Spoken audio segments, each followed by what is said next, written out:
সবাইকে আমন্ত্রণ জানাচ্ছি বিডি লাইভ 24 নিউজে। কাশ্মীরে হামলা, কোন পথে যাবে ভারত? হামলা করবে পাকিস্তানে। নোয়াখালীর বেগমগঞ্জ উপজেলায় আশ্রয়ন প্রকল্পের পূর্ব পাশের একটি ক্ষেতের ভেতর থেকে অজ্ঞাতনামা এক নারীর কঙ্কাল উদ্ধার করেছে পুলিশ। পুকুরে গোসলে নেমেছিল 4 কিশোর, পিকআপ পড়ে প্রাণ গেল একজনের। এতক্ষণ শুনছিলেন শিরোনাম, এখন বিস্তারিত। ভারত শাসিত কাশ্মীরের পেহেলগামে গত মঙ্গলবারের রক্তাক্ত হামলা, যেখানে অন্তত 26 জন পর্যটক নিহত হন, 2019 সালের পর কাশ্মীরের সবচেয়ে ভয়াবহ হামলা হিসাবে ধরা হচ্ছে। নিহতরা কেউ সেনা বা সরকারি কর্মচারী ছিলেন না, বরং তারা ছিলেন ছুটি কাটাতে আসা সাধারণ মানুষ। এটি এই হামলাকে আরও নিষ্ঠুর এবং প্রতীকী করে তোলে। এই হামলা কেবল প্রাণহানির জন্য নয়, বরং এমন এক সময় ঘটল যখন ভারত সরকার কাশ্মীরের স্বাভাবিক অবস্থায় ফিরিয়ে আনার চেষ্টা করছে। বিশেষজ্ঞরা বলেছেন, কাশ্মীরের সংকট মূলত দীর্ঘদিন ধরে চলে আসছে, যেখানে এই অঞ্চলটি পুরোপুরি দাবি করে ভারত ও পাকিস্তান, কিন্তু উভয় দেশই কেবল কিছু অংশ শাসন করে। তাতে ভারতের প্রতিক্রিয়া হবে পূর্ববর্তী অভিজ্ঞতা ও বর্তমান চাপের ভিত্তিতে। মূলত পেহেলগামে ভয়াবহ হামলার ঠিক একদিন পর পাকিস্তানের বিরুদ্ধে একাধিক পদক্ষেপের ঘোষণা দিয়েছে ভারত। এইসব পদক্ষেপের মধ্যে রয়েছে ভারত পাকিস্তানের প্রধান সীমান্ত ক্রসিং বন্ধ করে দেওয়া, দুই দেশের মধ্যে বিদ্যমান পানি বন্টন চুক্তি স্থগিত করা, পাকিস্তানি কূটনীতিকদের বহিষ্কার এবং ভারতে থাকা পাকিস্তানি নাগরিকদের কিছু ভিসা বাতিল ও 2 দিনের মধ্যে ভারত ছাড়ার নির্দেশ। এখানে বেশ গুরুত্বপূর্ণ যে ভারতের প্রতিরক্ষা মন্ত্রী রাজনাথ সিং প্রতিশ্রুতি দিয়ে বলেছেন, হামলার জোরালো জবাব দেওয়া হবে, আর সেটা শুধু যারা হামলা চালিয়েছে তাদের নয়, বরং যারা এই নিন্দনীয় কাজের পেছনে আছে তাদেরও বিরুদ্ধে ব্যবস্থা নেওয়া হবে।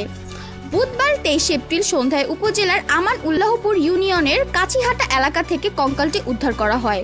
কঙ্কালটির হাতে চুরি থাকায় তা প্রাথমিকভাবে নারী হিসাবে শনাক্ত করা হয়, তবে এটি কয়েক সপ্তাহ আগের হতে পারে বলে ধারণা করছে পুলিশ। স্থানীয় সূত্রে জানা যায়, বুধবার দুপুর 1:30টার দিকে স্থানীয় এক যুবক ঘাস কাটতে গিয়ে ঘাসের ভেতর মানুষের কঙ্কাল পড়ে থাকতে দেখে চিৎকার করে ওঠে। তখন আশেপাশের মানুষজন এগিয়ে এসে বিষয়টি দেখে থানা পুলিশকে জানায়। পরে বিকেলে পুলিশ নিয়ে ঘটনাস্থলে যায়। থানা থেকে বিষয়টি কুমিল্লার সিআইডিকে অবহিত করা হয়। তারা ঘটনাস্থলে গিয়ে আলামত সংগ্রহের পর কঙ্কালটি উদ্ধার করে থানায় নিয়ে আসা হয়। নাম প্রকাশে অনিচ্ছুক কয়েকজন স্থানীয় বাসিন্দা জায়গাটি নির্জন, সেখানে কোনো চাষ না হওয়ায় ঘাসগুলো বড় বড় হয়ে আছে। ওই নারীকে হত্যা করা হয়েছে বলে ধারণা করা হচ্ছে, পাশাপাশি ধর্ষণের পর হত্যা হতে পারে। বেগমগঞ্জ থানার ভারপ্রাপ্ত কর্মকর্তা ওসি লিটন দাওয়ান বলেন, উদ্ধার করা কঙ্কালটি একজন মহিলা বলে প্রাথমিকভাবে নিশ্চিত হওয়া গেছে। নারীর 2 হাতে 2টি চুরি ছিল, পরনে কাপড় নষ্ট হয়ে গেছে, শরীর মাংস পচে গেছে, কেবল আছে হাড়। বয়স 50 থেকে 55 বছর হতে পারে। কঙ্কাল দেখে মনে হয় অনেক আগের। সিআইডির একটি বিশেষ দল ঘটনাস্থল পরিদর্শন করে আলামত সংগ্রহ করেছে। কুমিল্লার বরুড়ায় ঝলম এলাকার একটি গ্যাস সিলিন্ডার বাহী পিকআপ উল্টে তার নিচে চাপা পড়ে মৃত্যুবরণ করেছেন জিশান। আহত হয়েছে আরও 2 জন। এই সময় নিহত জিহান সহ আরও 4 শিশু কিশোরের পুকুরে গোসল করছিলেন। বরুড়া থানার ওসি তদন্ত সঞ্জয় সরকার বিষয়টি নিশ্চিত করে জানান, বুধবার দুপুর আনুমানিক 1:30টায় বরুড়া ঝলম সড়ক থেকে সিলিন্ডারবাহী একটি পিকআপ নিয়ন্ত্রণ হারিয়ে পুকুরে পড়ে যায়।